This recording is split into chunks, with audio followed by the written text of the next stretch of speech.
Madam आज आप यहाँ जेवर में कैंप में आए, कैसा लग रहा है? और जिस तरीके से महिलाओं के साथ में जो गृहिणी महिलाएं होती हैं, क्या क्या समस्या उनके साथ रहते हैं, ये बताइए, पूरा बताइए। एक महिला होने के नाते मुझे यहाँ आके बहुत बहुत अच्छा लगा। इसलिए ये इस टाइप के जो प्रोग्राम है, अवेयरनेस प्रोग्राम है, ये होते रहने चाहिए। और जो महिलाएं हैं आजकल क्या करते हैं कि वो अपने हेल्थ को इग्नोर कर देते हैं, इग्नोर करते हुए काम में लगे ही रहते हैं। 12 घंटे, 13 घंटे, 14 घंटे उनका टाइम लिमिट नहीं है महिलाओं की, वो अपने आप पे ध्यान नहीं दे पाते हैं। तो ये इस प्रोग्राम के माध्यम से महिलाएं जो है काफ़ी कुछ यहाँ से सीख कर जा रही हैं। और आपने जो ये 2,500 का जो टेस्ट, नॉर्मली जब तक हमें कोई सिम्टम्स नहीं होते तब तक हम कभी कराते नहीं हैं, लेकिन यहाँ आप फ्री ऑफ कॉस्ट करा रहे हैं, ये बहुत अच्छी बात है। और महिलाएं इसलिए भी इंटरेस्टेड हैं, वो करा रही हैं कि उनको, और उसके साथ साथ उनको महिलाओं की समस्याओं के बारे में भी उन्हें जानकारी मिल रही है। जिस तरीके से घर में ख्याल रखती हैं महिलाएं, माँ के रूप में, बेटे के, बहू के, तो पुरुषों को किस तरीके से ध्यान रखना चाहिए और इस बीमारी को कैसे वो बताएं या समझें? ये बीमारी ऐसी जो कई महिलाएं हैं अपनी बीमारियों को छुपाती हैं। जब तक कि वो बड़ा रूप नहीं ले लेती है तब तक वो अपने अंदर उसको समाये रहती हैं और फिर वो अपने काम में तो लगी रहती हैं। लेकिन पुरुषों की ये जिम्मेदारी बनती है कि वो उन्हें जज करें या उनका ध्यान रखें या समय समय पे उनकी हेल्थ के बारे में उनसे बात करते रहें। तो आगे चल के क्या होगा कि वो अपनी समस्याएं किसी को तो आप शेयर कर सकती हैं ना। मैं एक तो चाहती हूँ कि यहाँ जो भी जितनी भी महिलाएं आई थी वो भी आगे जाके इस प्रोग्राम के बारे में, इस कैंप के बारे में आगे जाके और भी बताएंगी, वो जानकारी और महिलाओं तक पहुँचेगी। और इस तरह के जो कार्यक्रम हैं होते रहने चाहिए। एक चीज़ और है, और हम जी, घर में महिलाएं पीरियड्स के टाइम पर कपड़ा यूज़ करती हैं, आपके सौजन्य से, आपकी तरफ से सैनिटरी पैड भी उनको डिस्ट्रीब्यूट किया है, इसका क्या मकसद है? इसका मकसद है कि जो ये कपड़ा यूज़ करना वो अनहाइजेनिक है, तो उनको अवेयर किया जा रहा है कि आप कपड़ा ना यूज़ करके सैनिटरी नैपकिन यूज़ करें। इसलिए हम इनको फ्री ऑफ कॉस्ट यहाँ पे सैनिटरी नैपकिन भी डिस्ट्रीब्यूट करें। कुछ और कहना चाहेंगे महिलाओं के लिए? खास महिलाओं के लिए अपने हेल्थ का ध्यान रखें, हमेशा अवेयर रहें और काम के साथ साथ अपने हेल्थ का। और पुरुषों से मैं ये कहना चाहूँगी कि महिलाओं को समय समय पे उनके हेल्थ के बारे में पूछते रहें। Jyoti Singh from REMCL assistant manager. Sir, जिस तरीके से जांच की गई थी, क्या रिपोर्ट में आया है, कितने सिम्टम्स पाए गए हैं और क्या कहना चाहिए? बेसिकली जो हमने 2 जांच की थी, एक तो विटामिन D3 की, साथ में CA-125 की। ये दोनों जांचों की रिपोर्ट आई है और दोनों जांचों की रिपोर्ट में विटामिन D3 की तो कमी बहुत सारे लोगों में पाई गई है, लेकिन 1-2 सैंपल में हमारे CA-125 भी पॉजिटिव आया है, जो कि एक बहुत बड़ी उपलब्धि है।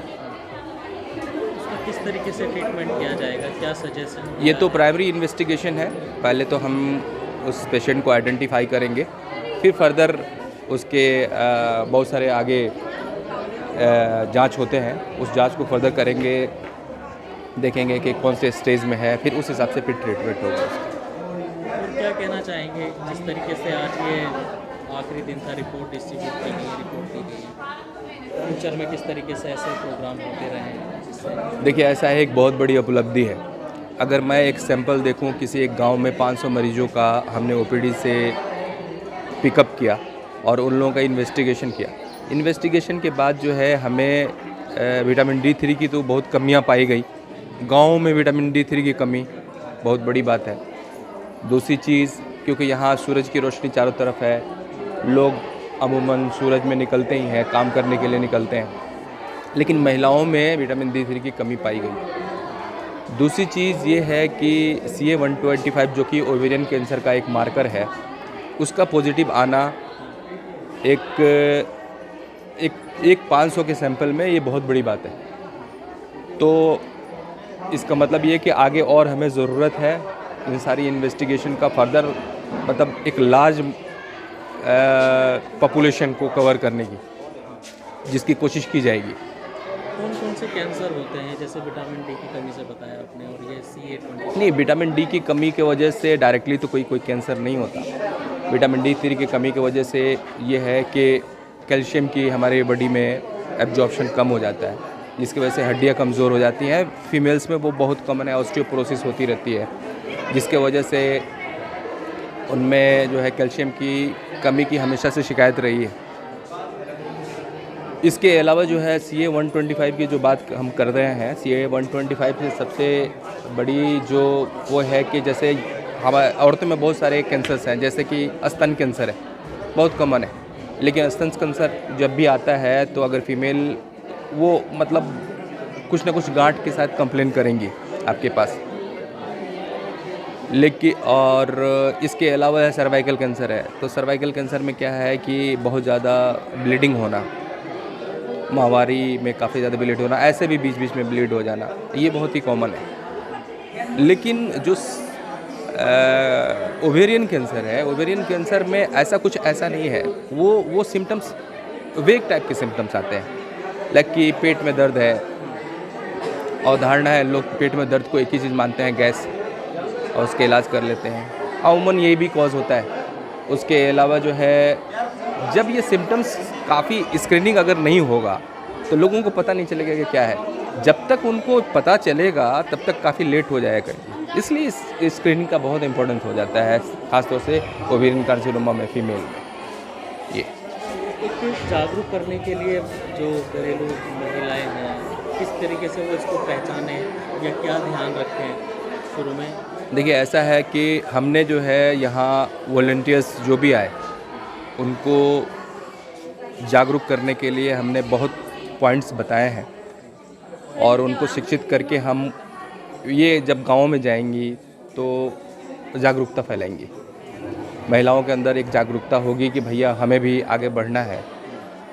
ख़ासतौर से महिलाएं जो है गृहस्थी में लगी रह जाती हैं, अपने लिए कोई टाइम नहीं मिलता उनको, तो वो बेसिकली इनको स्टिमुलेशन की ज़रूरत है। ये काम वॉलंटियर्स करेंगे।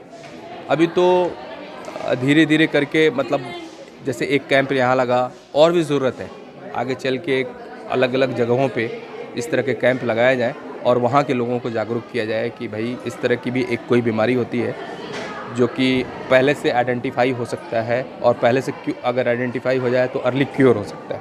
ये सर, आज फाइनल रहा आपका प्रोग्राम, क्या रिपोर्ट में आया है, क्या समझाया है, किस तरीके से महिलाओं को अवेयर किया गया है, ये बताइए।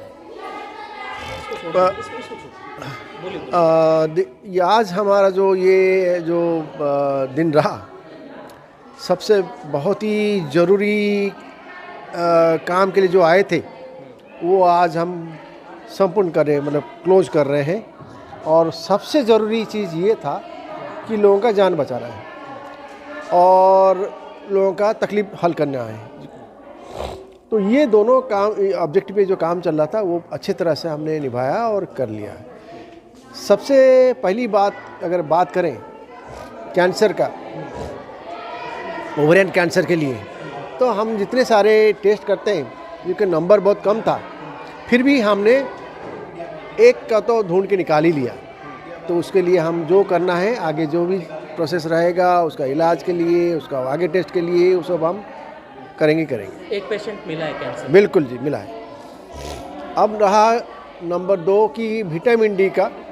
विटामिन डी का डेफिशिएंसी हम जहाँ जहाँ स्टडी किए वो 90% लोगों से डेफिशिएंसी मिला ही जाता है, पाया जाता है।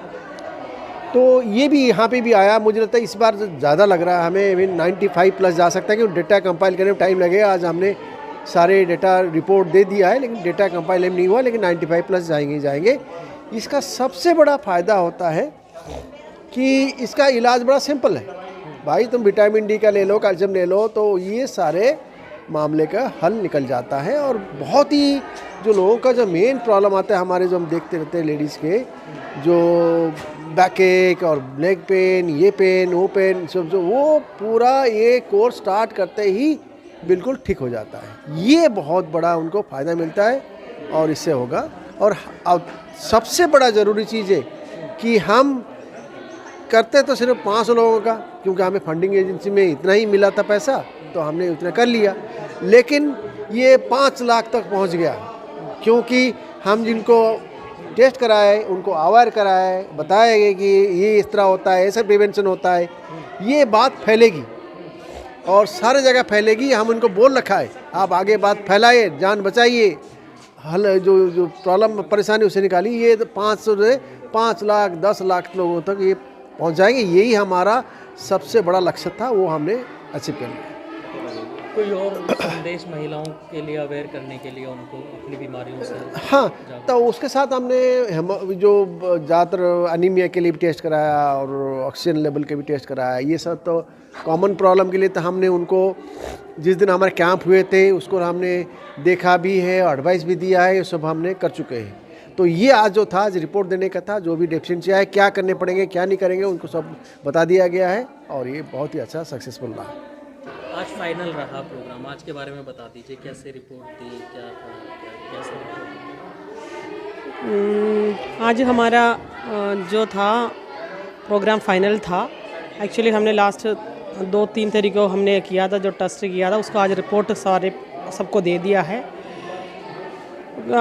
इसमें से क्या है, कुछ ज़्यादा से ज़्यादा 90% लोगों को हमें कुछ विटामिन डी का जो डेफिशिएंसी का रिपोर्ट ज़्यादा आया है। और इसमें कुछ जो है मिला हुआ है, जो कैंसर की ट्रीटमेंट भी करना पड़ेगा, उसको हम दोबारा उसको चेकअप कराने के बाद वो कर लेंगे।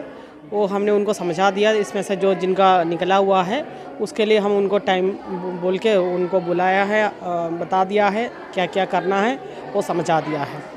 और कुछ कहना चाहेंगे, कैसे ध्यान रखें? हाँ, ये दोबारा यही है हमारा, देखो आरएमसीएल के थ्रू हमें जो हमने ये काम कराया है, हम जेवर की इस एरिया में काफ़ी रूरल एरिया है, जिनको भी है कुछ जो लेडीज़ के बारे में कुछ पता ही नहीं है, क्या करना है, कैसे जी रहा है, क्या करना है, हमने काफ़ी चीज़ें उनको बोल के दिया, समझा दिया। उसके बाद वो लोग भी अच्छा लगा, उन लोगों से भी सुन के, अरे मैडम आप लोगों ने बहुत अच्छा काम किया, वो सुन के हमें बहुत अच्छा लगा। और सैनिटरी नैपकिन हमने जो बांटा उसी के लिए बहुत खुशी से लोग आके हमसे बोल रहे हैं, मैडम आपने अच्छा काम किया है। हम चाहते हैं और भी गरीब लोगों के सामने जाके यही काम आगे तक बढ़ाने का पूरा प्रयास करें। और कौन सी जगह है ये बताइए? ये जेवर का इलाका है, कानीगढ़ी रोड, यहाँ पे इंटीरियर का इलाका है। कैंप चलाया गया, कितना कामयाब रहा? ये बहुत कामयाब रहा। यहाँ पर बहुत सारे लोग आए, 500 लोगों का हमारा टारगेट था, लेकिन उससे भी ज़्यादा टारगेट यहाँ पर हमने पूरा किया है। किस तरीके से जो है वॉलंटियर्स के ज़रिए? हमारे यहाँ जो स्टूडेंट थे उनको हमने वॉलंटियर बनाया, खासकर गर्ल्स को, ताकि गर्ल्स आसानी से बात कर सके जाके घर घर। और वो लड़कियों ने घर घर समझाया, सारी चीज़ें बताई और फिर उनको यहाँ आने के लिए प्रेरित किया, तब वो लड़कियाँ यहाँ लेके आई उन सबको। क्या उम्मीद कर रहे हैं कि और दोबारा भविष्य में इस तरीके के काम करने की ज़रूरत है? बिल्कुल बिल्कुल बिल्कुल ज़रूरत है। अभी तो एक इतना बड़ा इलाका है, इसका छोटा सा एरिया कवर हुआ है, कुछ लोगों तक ये पहुँचा है। हम चाहते हैं कि सब लोगों तक पहुँचे, अवेयरनेस हो और सब लोग इसमें जागरूक होके इसके टेस्ट कराएं, जिससे कि पता चल सके पहले, जिससे सुरक्षित हो सके। और भी दूसरे बीमारियों के कैंप लगाने की ज़रूरत है? हाँ बिल्कुल, बहुत सारी बीमारियां ऐसी हैं जैसे टीबी वगैरह जो यहाँ लोकल में फैलती हैं, तो उनकी भी कैंप की ज़रूरत है। आँखों का कैंप है और बहुत सारे कैंप हैं जो लग सकते हैं। लेकिन ये एक इम्पॉर्टेंट था, जो ओवेरियन कैंसर होता है वो पता नहीं चलती है और लास्ट में जो चौथी स्टेज हो जाती है तो आदमी फिर बचता नहीं है। तो इसलिए बचाव करने के लिए पहले से पता चल जाए उसके लिए। और हम ये अपनी फंडिंग एजेंसी से ये अपील करते हैं कि इस काम को और बढ़ाया जाए आगे फ्यूचर में, क्योंकि ये जो हमने जो सैंपल लिया ये बहुत कम है इस इलाके के हिसाब से। घनी आबादी है यहाँ पर, लोगों को है नहीं, पता नहीं, जागरूक है नहीं। तो बड़ा हम उनका शुक्रगुजार हैं आरएमई सेल का कि उन्होंने ये फंडिंग की और आगे भी ऐसे ही वो काम करते रहें तो बहुत अच्छा रहेगा। जी। 84 गांव आते हैं इस इलाके में, जो बिल्कुल रूरल एरिया है, जिनमें थोड़ी सी मतलब समझ कम है, जागरूकता कम है। तो उन 84 गाँव में जागरूकता फैलाने के लिए एक बहुत बड़ा टारगेट हमें मिलना चाहिए, तो तब हम इसको कर पाएंगे। 84 गाँव जेवर एरिया में 84 गाँव है। शायद सर टोटल कितनी जांच हुई, रिपोर्ट में क्या आया और आज का जो फाइनल प्रोग्राम रहा किस तरीके से? हमने लगभग 550 के आसपास जांचें की, लगभग 544 544 लोग आए थे। RMCL ने हमें 500 लोगों का टारगेट दिया था, बट क्योंकि लोग ज़्यादा आ गए थे तो हमने उनको छोड़ा नहीं, उनको भी करा जांच, उनकी भी जांच हमने करी। और इन सब जांच में हमने ये पाया कि 90% लोगों को विटामिन डी डेफिशिएंसी है, जो पहले भी हमारा डाटा है इंडियन गवर्नमेंट का, और यहाँ पे भी यही पाया गया है। और कुछ हमें CA-125 का भी पॉजिटिव केसेस हैं हमारे पास, जो यहाँ पे हमें पाए गए हैं और यंग गर्ल्स में पाए गए हैं। तो अब आगे हम उसका प्रोसेस ये करने वाले हैं कि उनको नेक्स्ट वीक हम एम्स में उनका एक OPD कार्ड बना के और गायनेकोलॉजिस्ट से मिलवा के उनका आगे बायोप्सी, और बायोप्सी के बाद जो फर्दर क्या स्टेज है उसकी और उसके हिसाब से भी क्या करना है कि कीमो और या फिर सर्जरी, वो हम प्लान करेंगे। कैसे कांटेक्ट किया जाएगा उनसे? वो यहाँ पे आए हैं, हमने उनको कांटेक्ट किया है, उनको काउंसलिंग करा है और काउंसलिंग करके उनको समझा दिया है कि आपको हम ऐसे ऐसे बुलाएंगे एम्स में बुला के, और आपका आगे फर्दर ट्रीटमेंट होगा। और क्या प्रोग्राम रहा, कैसे जो है वॉलंटियर्स की हौसला अफजाई बढ़ाई गई? यहाँ पे जो हमारे वॉलंटियर्स थे, हमने उनको एक वॉलंटियर सर्टिफिकेट दिया, और इसमें जो हमारे डॉक्टर्स थे हमने उनको एक अवार्ड सर्टिफिकेट भी दिया है कि आपने इस NGO के साथ मिलकर अपना बहुमूल्य टाइम निकाला, इतना प्रीशियस टाइम दिया, क्योंकि जो डॉक्टर्स थे वो एम्स से थे और उन्होंने वहाँ से आए और आने वाले ऐसी जगह पे उन्होंने काम किया है जहाँ के लोग डिस्ट्रिक्ट हॉस्पिटल में भी नहीं जा पाते। तो एम्स के डॉक्टर्स यहाँ पे आ रहे हैं, यहाँ के लोगों के लिए बहुत बड़ी उपलब्धि है, बहुत बड़ा उनको मतलब थैंक यू बोलना चाहिए यहाँ के लोगों का, और हमें भी थैंक यू बोलना चाहिए यहाँ के लोगों का कि वो आए और हमारी जांच में और हमारे काम में उन्होंने सहयोग किया। मैं थैंक यू बोलना चाहूँगा इस संस्था को, RMCL जो संस्था है हमारी रेलवे की, जिसने हमें फंडेड किया और हमें इस काम को कराने में पूरा सहयोग उनका है। भविष्य में और किस तरीके से काम करने की ज़रूरत है यहाँ पर, या ऐसे? बेसिकली हमें ऐसे गांव को चुनना होगा। ये सबसे बड़ी बात ये है कि ये मात्र दिल्ली से 65 या 70 किलोमीटर दूर है। आप ये अनुमान लगाइए, जब 65 और 70 किलोमीटर दूर अवेयरनेस नहीं है लोगों के पास, तो आप सोचिए कि जो झारखंड और जो हमारे जो पिछड़े राज्य हैं उनमें क्या स्थिति होगी, उनमें हम कैसे प्रोग्राम चलाएंगे। तो पहले हमारा ये टारगेट है कि हम यहाँ पे आसपास के NCR दिल्ली के आसपास के जो गांव हैं वहाँ हम टारगेट करेंगे, और उसके बाद हम जो हमारे पिछड़े राज्य हैं वहाँ पे भी जाके प्रोग्राम करेंगे। कोई और मैसेज देना चाहेंगे? मैसेज मेरा यही है कि आप लोगों को, जो महिलाएं हैं, जैसे कि अंदर कई हमारे जो डॉक्टर्स थे उन्होंने बताया कि हर महिला अपने इम्पॉर्टेंट है अपने घर के लिए, तो महिलाओं को खुद ये सोचना होगा कि वो अपना ख्याल कैसे रखें, और जो वो ख्याल रखेंगी वो सेल्फ टेस्टिंग कैसे करें, अपनी खुद की जांच कैसे करें कि जैसे महीना बहुत ज़्यादा आ रहा है, या पीड़ा हो रही है, दर्द बहुत ज़्यादा है, या ब्लीडिंग के टाइम उनको ज़्यादा ब्लीडिंग हो रही है, तो वो उस समय डॉक्टर से ज़रूर मिलें।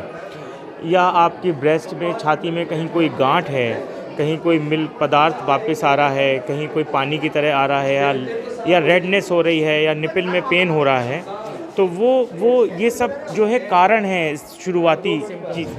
तो ये इस चीज़ को आपको लाइटली नहीं लेना है, इस चीज़ के लिए आपको डॉक्टर से ज़रूर मिलना चाहिए। बस आपका भी बहुत बहुत धन्यवाद, हमारे मीडिया पार्टनर हैं आप, और आपने पूरा प्रोग्राम को कवर किया, इसके लिए मैं आपका बहुत बहुत धन्यवाद देना चाहूँगा। हम लगातार इस तरीके के जागरूकता जो कार्यक्रम होते हैं बढ़ चढ़कर उसमें अपना सहयोग भी देते हैं और उनको दूसरे लोगों तक पहुंचाने की भी कोशिश करते हैं। आप हमारी इस खबर पर, इस प्रोग्राम पर अपनी क्या राय रखते हैं हमें कमेंट करके ज़रूर बताइए। एक शाम टीवी के लिए मैं अब्दुल वाजिद चिश्ती निज़ामी।